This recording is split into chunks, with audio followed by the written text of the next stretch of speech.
And to Canada, where the wildfire at Fort McMurray forced residents to make split-second decisions on what to leave behind.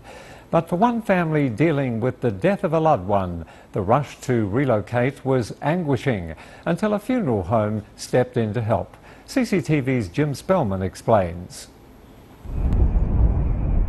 Residents of Fort McMurray were forced to evacuate in a hurry as the raging wildfire approached the city.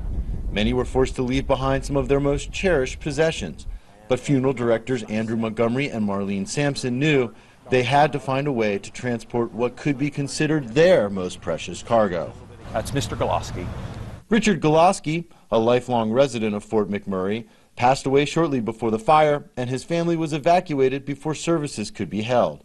So a plan was hatched to transport Mr. Goloski's body to Edmonton, along with the cremated remains of several others. We'd have been entrusted to a family member that really can't speak for themselves, and that's our job, and that's what we do. Normally, a deceased body is transported in a hearse like this. That didn't seem to be the right choice for this particular journey. Seeking a more discreet vehicle for the long trip to Edmonton, Goloski was transported in this van.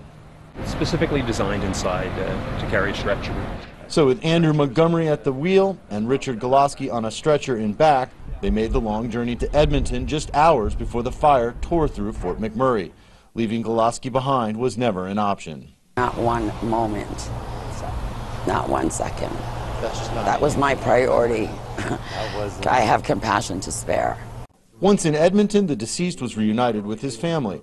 It could be weeks before residents are allowed to return to Fort McMurray, so the evacuated family gathered to remember Richard Goloski at a funeral home in Edmonton.